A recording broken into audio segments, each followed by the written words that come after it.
Maradyaw na buntag, Surigao, Maradyaw na buntag, Siargao. Good morning po kaninyong tanan. Maradyaw na buntag sa tanang viewers nato karon. Maayong buntag po kaninyong tanan. Good morning sa atong mga kalungsuran nga sakop ning atong isla sa Siargao, ang Dapasan, Isidro, Santa Monica, San Benito, Burgos, Del Carmen, General Luna, Socorro og Pilar. Maayong buntag po, maradyaw na buntag kaninyong tanan. Good morning usab sa atong mga frontliners nga padayon ang serbisyo alang na kanatong katawhang Pilipino. Maradyo na buntag po, maayong buntag kaninyong tanan. Good morning usab sa atong mga silingan nga probinsya, ang Agusan del Sur, Agusan del Norte, Surigao del Sur o ang Dinagat Islands, uban sa mga kasikbit nga mga probinsya nga maabot ning atong live stream karon. Maayong buntag po kaninyong tanan. Good morning usab sa atong mga listeners, viewers sa Luzon, Visayas, Mindanao para na paghatod kaninyo sa mga importanteng balita nga angay natong masayran dinhi na sa atong isla, mga kasyargao. Good morning, maayong buntag po, maradyaw na buntag, mga kasyargao. Good morning kaninyong tanan, ilabi na sa atong mga viewers, commenters, reactors karon nga padayon ang pagtutok dinhi na sa atong programa. Salamat po. Good morning, maayong buntag, Surigao non og sa imo Kuya G. Keep safe sa tanan. Watching from Barangay Libertad, Santa Monica. Gikan na kan Sir Jake Bulido. Salamat Sir Jake. Good morning. Maradyaw na buntag, Kuya G, from Barangay Libertad, Santa Monica. Gikan na ka Sir Romy Rivas Guma Escobedo Jr. Salamat sir. Good morning Kuya G, from Barangay Mabuhay, Santa Monica. Gikan na ka Ma'am Jolly Bertudazo Bios. Salamat po. Good morning Kuya G, watching from San Juan, San Benito. Gikan na ka Ma'am Jamaica Sanchez Pihan. Salamat ma'am. Good morning, maayong buntag. Good morning usab kaninyong tanan, mga kasyargao. Maradyaw na buntag, mga kasyargao. Diyar ta maglangan atong pagasayron karon ang kahimtang sa panahon kung aduna pa ba yung mga pag-ulan, mga kasyargao. May namdaman nga kagahapong adlaw, grabe gayud ang pag-ulan, grabe ang mga taligsik, grabe ang mga nagadaiyang weather nato kagahapon. Apan karon atong pagasayron pinaagi na ni Shelly Ignacio sa DOST Pag-asa. Good morning Shelly. Magandang umaga. Para nga po dito sa magigintayan ng ating panahon, ngayong araw po ng Huwebes, May 27, 2021, patuloy pa rin po nakakaapekto itong Intertropical Convergence Zone o yung tinatawag po natin ITZZ. Yan po yung nakakaapekto ngayon dito po sa may Mindanao, gayon din po sa ilang parte ng Visayas. Samantalang easterlies, nakakaapekto naman po yan sa natitirang bahagi ng ating bansa.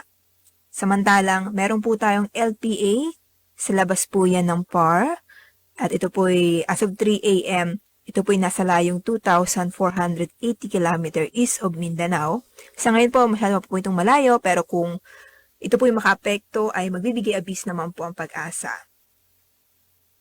At para nga po sa mas detalyadong magigintayan ng ating panahon ngayong araw, dahil nga po sa Intertropical Convergence Zone, asahan po natin ito pong rehiyon ng Central Visayas, Zamboanga Peninsula, Northern Mindanao, Caraga, gayon din po ang probinsya ng Negros Occidental, Leyte at Southern Leyte. Maaari pong makaranas o malaki po yung posibilidad na makaranas ng makulimlim na kalangitan na meron po yung kalat-kalat ng mga pag-ulan at pagkilat at pagkulog dahil nga po sa Intertropical Convergence Zone. Asahan po natin na may posibilidad na magkaroon po ng mga pagbaha at pagguho po ng lupa, lalo-lalo na po kung tuloy-tuloy yung ating mga paulan. At ito po asahan po natin moderate to at times heavy po yung ating mga paulan. Pinapayuhan po yung ating mga mamayan na mag-ingat dun po sa mga nasabing lugar, gayon din po sa mga kalapit probinsya. Samantala sa natitirang bahagi po ng Visayas at Mindanao, bahagyang maulap hanggang sa maulap po na kalangitan, meron lamang po tayong inaasahan na mga isolated po na mga paulan dahil po yan sa mga localized thunderstorm.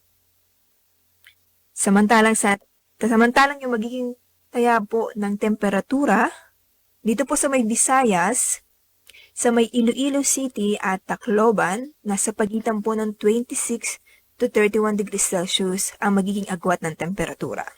Yung air temperature po yan. Samantalang sa may Cebu City, ito po ay nasa pagitan ng 26 to 32 degrees Celsius. Sa Mindanao, sa Zamboanga, ito po ay nasa pagitan ng 24 to 33 degrees Celsius. Cagayan de Oro, 23 to 31 degrees Celsius. Samantalang sa Davao City po, asahan po natin na agwat ng temperatura ngayong araw ay nasa pagitan ng 25 to 32 degrees Celsius. Yung sea conditions po natin ay maganda naman po. Magiging banay sa tamtaman lamang po ang pag-alon. Wala po tayong gale warning pero pinapayuhan pa rin po mag-ingat pag meron pong mga localized thunderstorm. Maaari po tayong magkaroon po ng mga biglaang pagbugso o downburst po. Pero throughout the day, magiging maganda po yung taya po ng ating coastal waters o yung ating sea condition. Ibig sabihin po, maganda naman, ligtas naman po. In the next 3 days po, asahan po natin na maaaring ITCC o malaki po yung posibilidad na ITCC pa rin po ang makaapekto dito po sa ating bansa. And then, ang pagsikat po ng araw, 5:26. At ang paglubog naman po ay mamayang 6:20 p.m. At mula nga po dito sa Pag-asa Weather Forecasting Center, Shelly Ignacio po nag-uulat.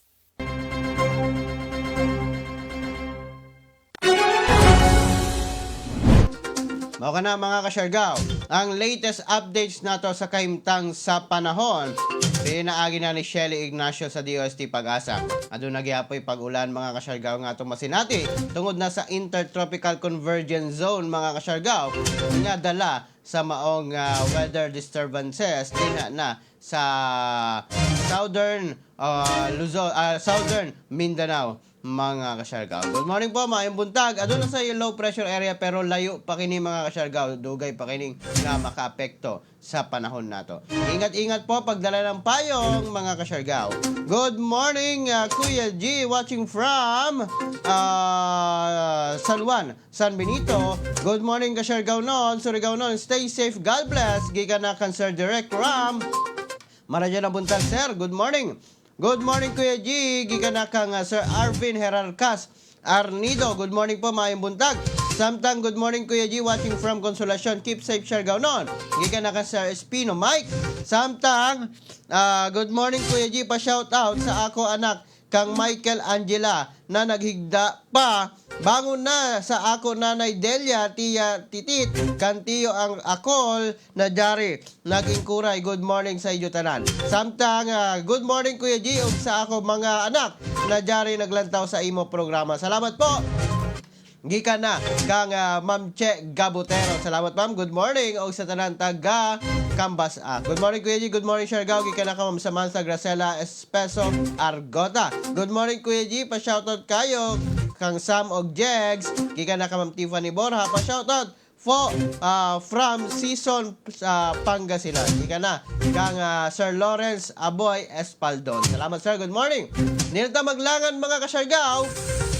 Atong pag-asaron karon ang pinakaunang bahin sa mga balita din na sa itong programa, Free Public Internet Access Program ng Konsa Socorro.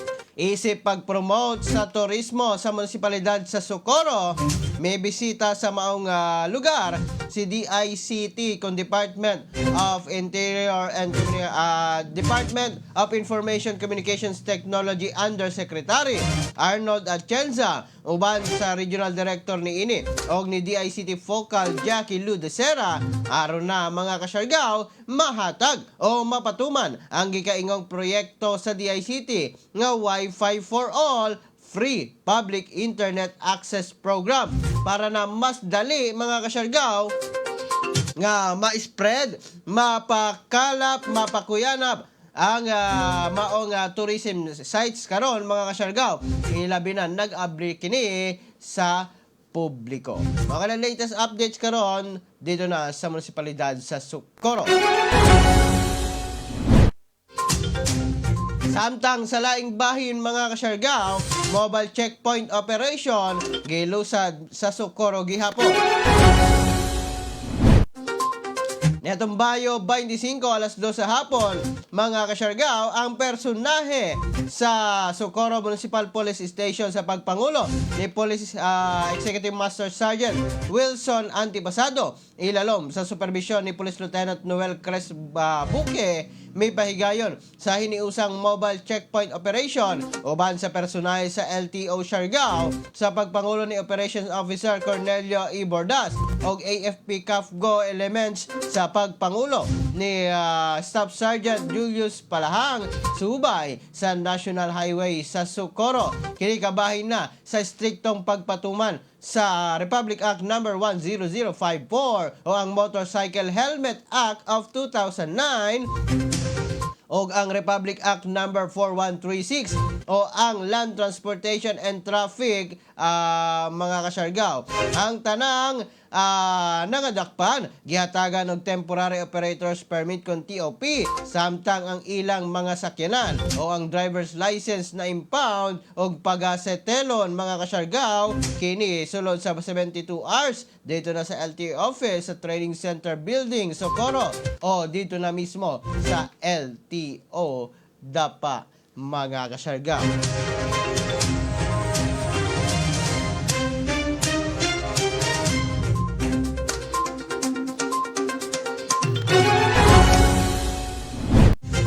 Mao kana, mga kasyargaw, ang latest updates usab dito na sa maong munisipalidad, ilabi na sa pagpahigayon og PNP checkpoint og uban pang mga mobile checkpoint operation nga gihimo sa kapulisan o sa mga law enforcement unit sa maong lungsod, mga kasyargaw.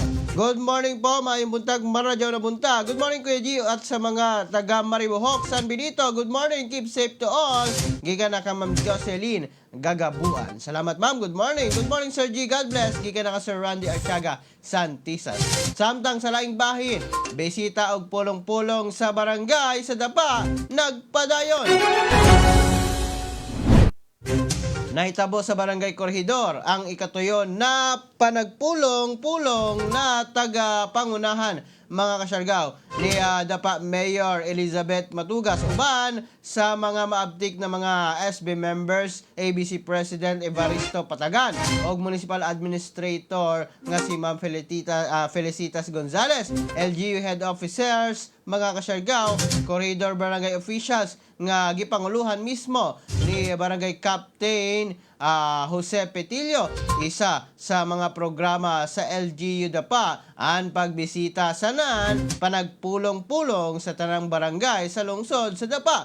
Ang tumong sa panagpulong-pulong nga mapaabot sa mga katauhan sa barangay kung unoy mga programa sa non-serbisyo na matagamtaman sa tanan. Salamat, mga kasyargaw, ilabi na sa Barangay Corregidor sa suporta, mga kasyargaw. Kinigipahigayon na itong Mayo 21 o dito na sa Barangay Corregidor Dancing Hall, mga kasyargaw. O sumala pa sa LGU Dapa, mga kasyargaw, base na usab sa atong nakuha nga impormasyon nga ang maong bisita og pulong-pulong, mga kasyargaw, magpadayon hangtod nga dili mahurot ang tanang barangay nga sakop ning atong munisipalidad sa Dapa.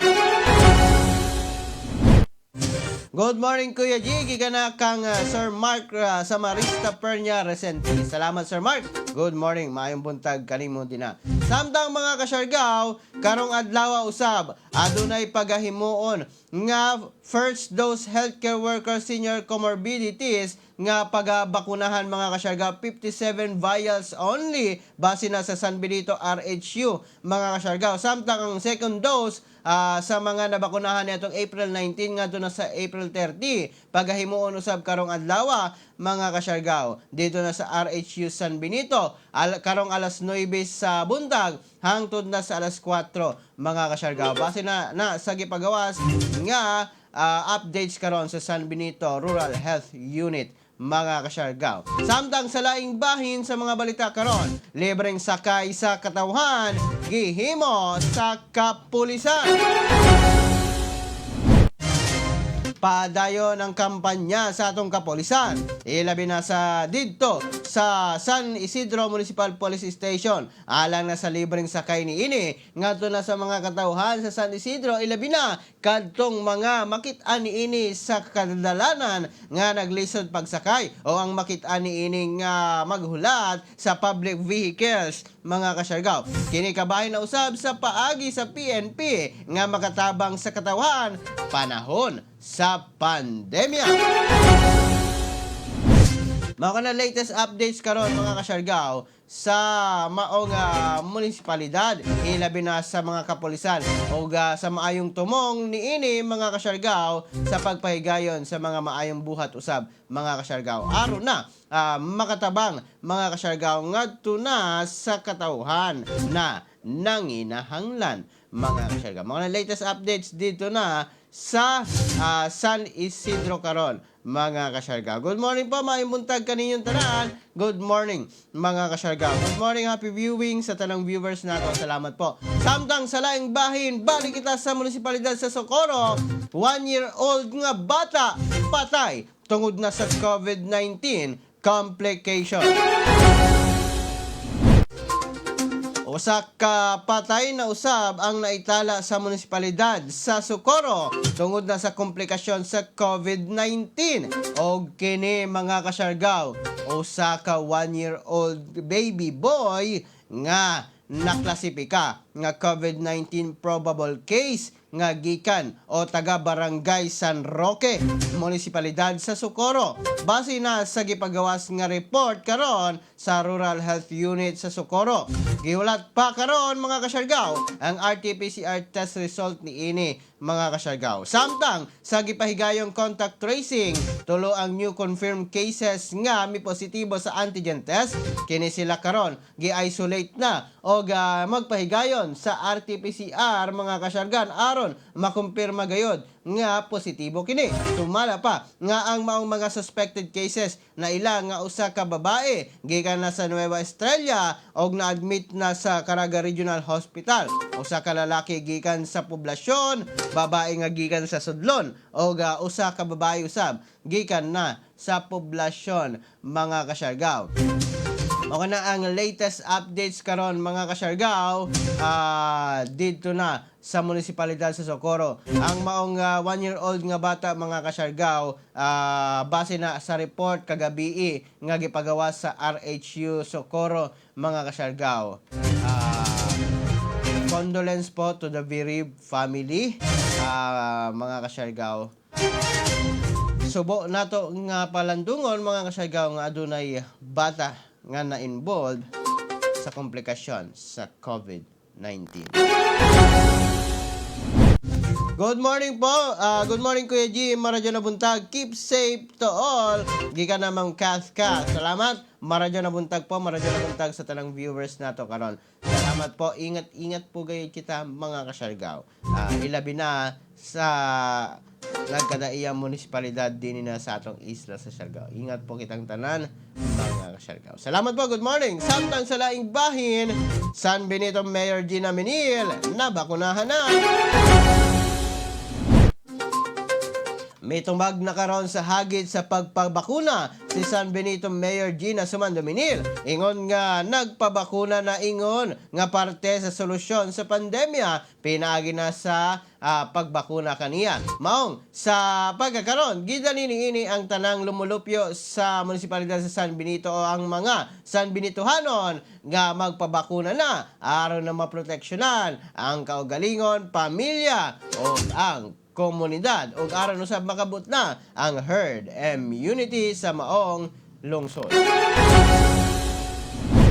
Good morning, maayong buntag. Salamat po. Samtang, mga kasyargaw, adunay hiring karon, mga kasyargaw, nga trabaho para na sa mga taga Del Carmen o mga Del Carmenon. Adunay hiring karon. Hiring karon, mga kasyargaw, ang callbacks, mga kasyargaw, dinha na sa maong munisipalidad o sumala pa nga bisitahan lamang ang Annex 2 Building Municipal Hall Del Carmen, mga kasyargaw, para na sa maong details sa hiring o paghahimuon kini sa Mayo 31, tuig 2021 mga kasyargaw. Sumala pa nga hiring kini sa posisyon mga kasyargaw o sa trabaho nga gikahanyag niini sama sa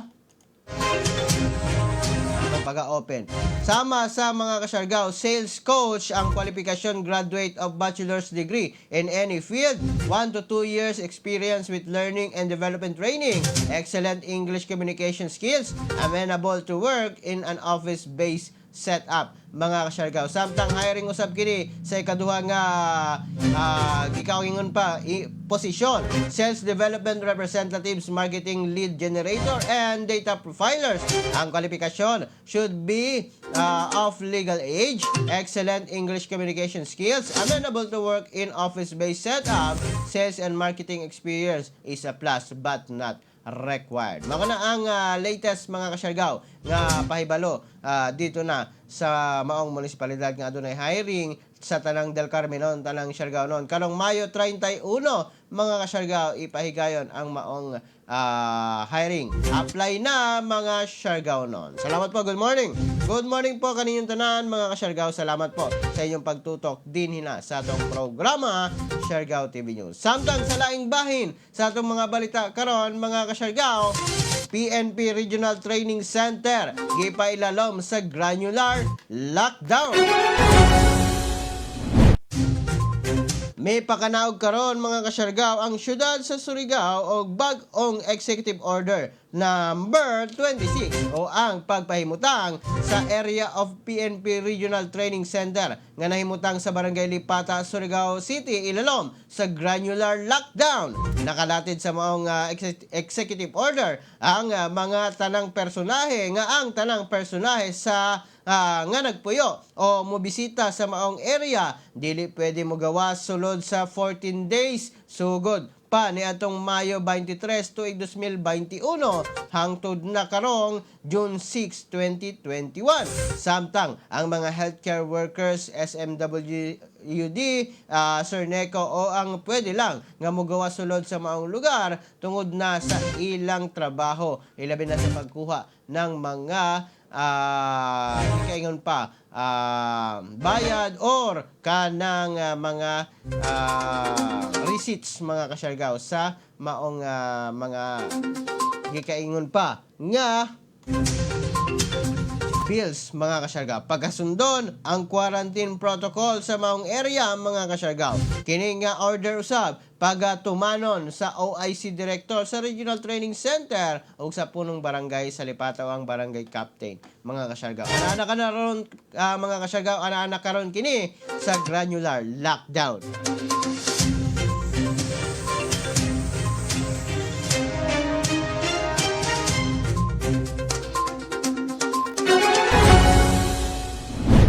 Mga na latest updates karon mga kasyargaw dito na sa syudad sa Surigao. Ilabi na sa pagpahimutang sa Regional Training Center sa Kapulisan sa granular lockdown. Ilabi na ang area nila dito sa Lipata mga kasyargaw. Samtang sa laing bahin sa atong mga balita karon din na sa atong programa mga kasyargaw ang latest COVID-19 updates sa Surigao del Norte.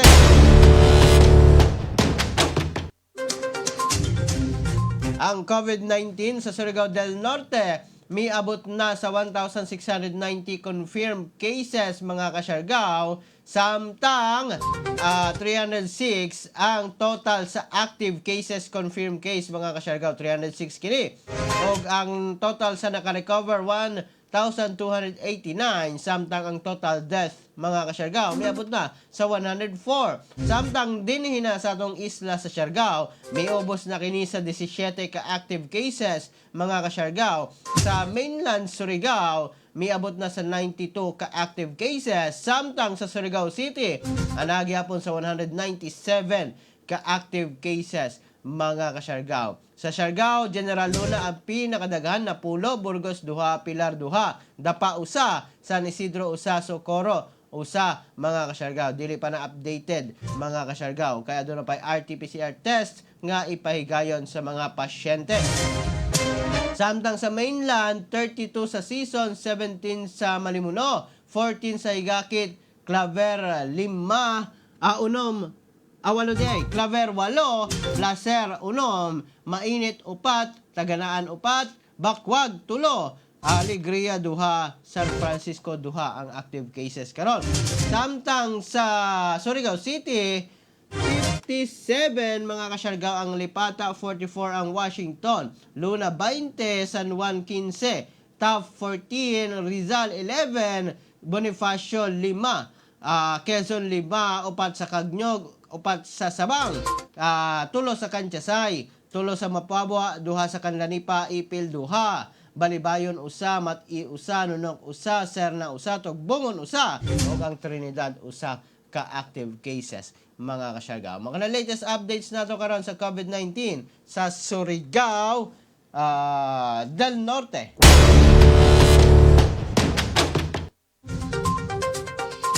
Good morning, Kuya Jim. Maayong buntag, Siargao. Keep safe. Maradyo na buntag, Sir Junel Dispoy. Salamat, sir. Good morning. Maayong buntag. Maradyo na buntag. Good morning, Kuya G. Pabati sa ako mangutang na ng saulog sa iyang adlaw. Maguyang siguro ni. Maguyang na natauhan karon. Adlaw ni si Lotes Arnido didon na sa Secret Paradise sa Kanuyan. Dapa. Salamat po. Good morning. Mayong buntag sa Secret Paradise ni Mundo Trabadi na mga Siargao. Naadtuan na namo na tong niagi na adlaw. Salamat.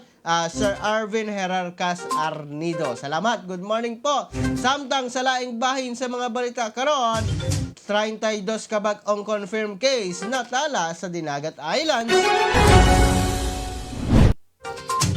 Ang Dinagat Islands mga kasyargaw adunay naduga nga 32 new confirmed cases, 31 niini ang active, samtang ang usa mga kasyargaw namatay. 5 ka munisipalidad ang naitala nga new confirmed active cases sa maong 32. 8 gikan na sa Basilisa, 4 gikan sa Cagdianao, 3 gikan sa Dinagat, 1 gikan sa Libho, 10 gikan na sa San Jose. Ang maong naitala nga namatay ang ikanapulo na sa maong probinsya o kini residente sa San Jose. Kini namatay dito na sa Dinagat District Hospital. Ang IATF sa maong probinsya karon mihatag sa ilang pagbangutan sa pamilya o mga loved ones sa maong namatay. Maong sa pagkakaron ana-ana sa kinatibuk-ang 182 ang active cases o napulo ang namatay sa maong probinsya. Kinatibuk-ang 535 na ang total cases sa Dinagat sugod pa niadtong August 2020. Gipanawagan karon ang pag-obserbar sa health o safety protocols mga kasyargaw. Mga na latest updates karon mga kasyargaw dito na sa probinsya Dinagat Islands mga kasyargaw. Samtang sa laing bahin ang atong COVID-19 updates sa Caraga Region. Natala sa Caraga Region ang pinakahataas nga death toll tungod na sa COVID-19. Human nga natala mga kasyargaw kagahapong adlaw ang 7 ka mga bag-ong patay, samtang 177 ang mga bag-ong kaso, kundiin 173 ang naka-isolate o 43 ang mga bag-ong naka-recover mga kasyargaw, o 8 ang deaths mga kasyargaw sa rehiyon sa Caraga, kundiin 2,270 kanila mga kasyargaw ang gihapon sa isolation unit, 10,551 ang naka-recover o 419 ang naitala na sa kinatibuk ang namatay. Sa mga bagong kaso, pinakadaghan ang naitala sa Agusan del Sur nga miabot sa 60, sa Butuan City 47, Surigao del Sur 36, Agusan del Norte 11, Surigao City 7, Tandag City 5, tag-upat sa Bayugan City o sa Surigao del Norte, Dinagat Islands 2 o usa sa Cabadbaran City mga kasyargaw. Nadugang kagahapon sa Surigao del Norte mga kasyargaw, 4 sa Malimuno sa Surigao City, 2 sa Luna, usa sa Buenavista, usa sa Rizal, usa sa San Juan, usa sa Taft o usa sa Washington mga kasyargaw. Mga na latest updates karon sa COVID-19 sa region Caraga Region o Region 13. Good morning Kuya G, gikan kang Delut Failord. Salamat. Good morning po. Good morning, maayong buntag Salamat po sa inyong pagtutok din na sa tong programa. Salamat mga kasyargaw. Happy viewing po kaninyong tanan. O maradyo na buntag sa tanan. Samtang sa laing bahin mga kasyargaw, A4 priority list ana sa LGU para na sa vaccination program mga kasyargaw.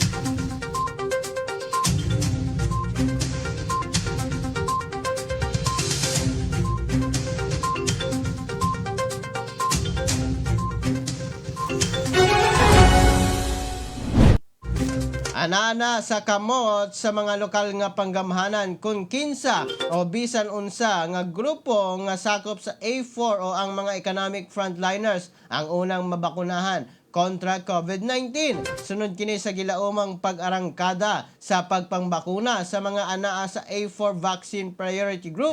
Sumala kang Health Secretary o Health Undersecretary Mirna Kabutahe, nakadepende na sa mga LGUs kung kinsa sa mga sakop sa A4 ang ilang paghahatagan sa prioridad. Giingon ni Kabutahe nga kinahanglan nga magmugna ang LGU og estratehiya kung kinsa ang mga anaa at risk sa mga economic frontliners nga bakunahan.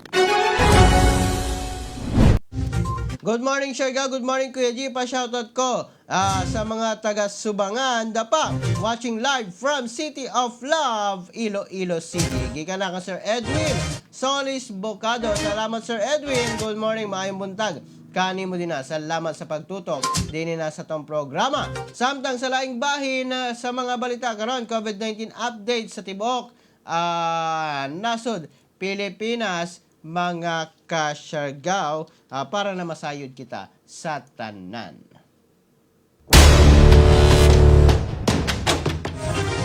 Ang nasod Pilipinas karon mga kasyargaw, adunay kinatibuk ang 1,000,000 mga kasyargaw 193,976 ka total cases sa tibuok nasod Pilipinas. 5,310 ang nadugang kagahapong adlaw, samtang anana sa kinatibuk ang 46,037 ang active cases karon.